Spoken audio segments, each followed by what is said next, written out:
बिस्मिल्लाहिर्रहमानिर्रहीम अस्सलामुअलैकुम। उम्मीद करता हूँ कि आप सब खैर आफ़ियत से होंगे। आज हम जो है वीडियो एडिटिंग कोर्स के बारे में कुछ बेसिक चीज़ें जो है वो डिस्कस करेंगे और नेक्स्ट वीडियो से जो है वो हम प्रॉपर कोर्स स्टार्ट करेंगे। इस वीडियो में मैं आपको चंद चीज़ें बताऊँगा और जो आपने कोर्स को स्टार्ट करने से पहले याद रखनी है। सबसे पहले तो ये है कि हमने किस एप्लीकेशन को या किस सॉफ्टवेयर को इस्तेमाल करना है। अब बल्कि उससे भी पहले सवाल ये पैदा होता है कि क्या हम ये एडिटिंग जो है वो कंप्यूटर पर करेंगे या मोबाइल पर करेंगे। तो इसका जवाब सिंपल सा ये है कि हम मोबाइल पर एडिटिंग करेंगे। मैंने क्यों मोबाइल को ही चूज़ किया, क्योंकि मेजॉरिटी जो लोग हैं उनके पास जो है वो मोबाइल्स अवेलेबल है और बड़े अच्छे किस्म के जो है वो मोबाइल्स अवेलेबल हैं। कंप्यूटर के लिए जो है वो एक तो आपको स्पेसिफिकेशंस जो है वो काफ़ी अच्छी चाहिए होती हैं और इतनी अच्छी स्पेसिफिकेशंस के आमतौर पर जो है वो कंप्यूटर्स जो है वो लोगों के पास नहीं होते। लेकिन मोबाइल के अंदर नॉर्मल अगर 4 GB 64 GB नॉर्मल जो है ये अगर आपकी स्पेसिफिकेशंस है मोबाइल की, तो आप बड़ी अच्छी किस्म की जो है वो एडिटिंग इसमें कर सकते हैं। अब सबसे पहला सवाल कि क्या हम इसके अंदर जो है वो सॉफ्टवेयर या जो एप्लीकेशन है वो कौन से वाली इस्तेमाल करेंगे। बहुत सारी एप्लीकेशंस अवेलेबल हैं, जैसे कि काइनमास्टर है, VN वीडियो एडिटर है और उसके बाद जो है वो कैपकट है, वीवा वीडियो एडिटिंग वाला है। बहुत सारे मतलब के सॉफ्टवेयर या एप्लीकेशंस जो है वो अवेलेबल हैं। लेकिन हम इस कोर्स में जो वीडियो एडिटिंग सॉफ्टवेयर या एप्लीकेशन इस्तेमाल करेंगे उसका नाम है कैपकट। जी, ये साथ में आपको लोगो नज़र आ रहा है। कैपकट जो है हम एप्लीकेशन को इस्तेमाल करेंगे अपनी तमाम वीडियोस को एडिट करने के लिए। अच्छा, सवाल पैदा होता है कि मैंने कैपकट को ही क्यों चूज़ किया है। काइनमास्टर भी हमारे पास अवेलेबल था, VN वीडियो एडिटर भी हमारे पास अवेलेबल था और भी बहुत सारे वीडियो एडिटर्स अवेलेबल हैं, लेकिन मैंने कैपकट का ही इंतखाब क्यों किया। इसकी 3-4 रीज़न्स हैं जी। नंबर 1 सबसे अहम जो इसकी रीज़न है वो ये है कि अगर आप लोगों ने किसी ने वीडियो एडिटिंग पहले की है तो लास्ट स्टेज पे जब हम सारी एडिटिंग कर लेते हैं, उस एडिटिंग करने के बाद हम उसको एक सिंगल वीडियो में कन्वर्ट करते हैं जिसे रेंडरिंग कहते हैं।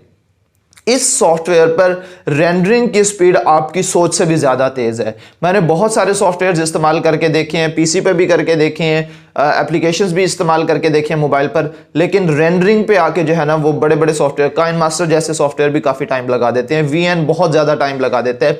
तो कैपकट को सबसे पहला जो मैंने जो है ना इसमें जो अच्छी चीज़ पाई वो ये है कि इसकी जो रेंडरिंग स्पीड है वो बहुत ज़्यादा है। यानी कि अगर आप जो है वो लेट्स सपोज अगर आपकी आधे घंटे की वीडियो भी है ना, उसको आपने एडिट किया है तो वो 4 से 5 मिनट में, बड़ी हद 10 मिनट में रेंडर हो जाएगी बड़ी आसानी से, फुल एडिटिंग अगर आपने की है। वरना 2-3 मिनट में जो है वो 5-7-10 मिनट की वीडियो तो जो है वो 1-2 मिनट में बड़ी आसानी से रेंडर जो है वो हो जाती है। ठीक है, पहली चीज़ तो ये हो गई कि इसकी रेंडरिंग स्पीड जो है वो बहुत ज़्यादा है, नंबर 1। नंबर 2, इसके अंदर जो है वो इफेक्ट्स बहुत ज़्यादा अवेलेबल हैं, यानी कि इसके अंदर फीचर्स बहुत सारे हैं। आपको बहुत सारी चीज़ें ऑलरेडी जो है वो रेडीमेड जो है वो मिल जाती हैं, यानी कि जिसको हम ना टेम्पलेट्स कहते हैं। तो टेम्पलेट्स जो है वो इसके अंदर काफ़ी सारे अवेलेबल हैं। आप जस्ट उनको यूज़ करें और उसके अंदर जो है वो काट छांट करके अपने मुताबिक जो है वो चीज़ें एडिट करके उसके अंदर जो है वो लगा दें। ऑलरेडी बिल्ट इन जो है वो कुछ टेम्पलेट्स जो है वो आपको मिल जाते हैं। ठीक, तीसरी चीज़ कि इसके अंदर अगर आप 4K वीडियो भी अपलोड करना चाहें, यानी कि इसमें इंपोर्ट करना चाहें, तो वो भी इंपोर्ट जो है वो हो सकती है। और सबसे जो अच्छी बात यह है कि उस 4K वीडियो को इसके अंदर इंपोर्ट करने से पहले आपको एक जो है ना वो टाइम पे, मतलब कि एक टाइम ड्यूरेशन जो है वो देगा जिसके अंदर उसने इस वीडियो को कंप्रेस करना है। अब कंप्रेस करने से क्या मुराद है कि उसकी जो वीडियो क्वालिटी है उसको लूज नहीं करेगा, बल्कि उसकी जो मतलब कि MBs हैं, जो इसने स्पेस जो है वो ऑक्यूपाई करनी थी, उसको कम जो है वो कर देगा। तो यानी कि अगर आप अपनी एक 4K वीडियो भी रिकॉर्ड करते हैं और उसको जो है वो इंपोर्ट करना चाहते हैं कैपकट के अंदर, तो वो आप जो है वो इंपोर्ट कर सकते हैं। और कुछ लोग जब इंपोर्ट करेंगे, अगर उनकी वीडियो 4K होगी तो लाजमी तौर पर सबके लिए ये होगा कि वो कुछ टाइम लेगा जिसमें वो कंप्रेसिंग कर रहा होगा, कंप्रेस करके फिर जो है वो इसको अपलोड करेगा। चौथी चीज़, आप इसके अंदर वीडियो को फुल HD 1080p में जो है वो रेंडर कर सकते हैं। 4 चीज़ें ये सबसे मेन हो गई। 5वीं और सबसे अहम चीज़, आप जिनने काइनमास्टर जो है वो इस्तेमाल किया या जिन्होंने कभी भी वीडियो एडिटिंग नहीं की, तो उनको मैं बता देना चाहता हूं कि अक्सर जो सॉफ्टवेयर्स होते हैं उसमें वाटरमार्क या लोगो जो है वो लाजमी आता है, और इसमें वाटरमार्क नाम की, लोगो नाम की कोई चीज़ नहीं है। आप फुल HD यानी कि 1080p में जो है वो अगर आप वीडियो एडिट कर रहे हैं उसको भी आप रेंडर कर सकते हैं without any watermark, without any logo. तो ये 3-4 जो है 5 चीज़ें थी जिसकी वजह से मैंने कैपकट को चूज़ किया। ठीक है, और दूसरा बहुत ईजी है इजी टू यूज है, सिंपल सिंपल जो है वो फॉर्म में जो है उन्होंने सारी चीज़ें रखी हुई हैं।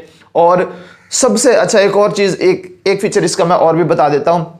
हम अक्सर क्रोमा की को इस्तेमाल करते हैं कि अगर मिसाल के तौर पर मेरा ये बैकग्राउंड लगा हुआ है, ठीक है, अगर ये हम ग्रीन स्क्रीनिंग भी आप लोगों ने सुना होगा, जो वीडियो एडिटिंग कुछ करते हैं, ग्रीन स्क्रीनिंग जो है वो होती है कि अगर आप बैकग्राउंड पर ग्रीन स्क्रीन या ग्रीन पर्दा जो है वो लगा दें, उसके बाद आप उस पर्दे को हटा के आप बैक साइड पे कुछ और जो है वो कोई भी वॉलपेपर या कोई भी वीडियो जो है वो आप लगा सकते हैं। आप लोगों ने अक्सर देखा होगा कि जो है वो लोग वीडियोस बनाते हैं, बैकग्राउंड पे जो है ना वो कोई पिक्चर या कोई स्ट्रक्चर नहीं लगा होता, बल्कि उसकी बैक साइड पे जो है वो एक वीडियो चल रही होती है। अक्सर आप लोगों ने जावेद चौधरी की वीडियोस जो है वो आपने देखी होंगी, उसकी बैक साइड पे जो है वो क्या चल रही होती हैं, वीडियोस चल रही होती हैं।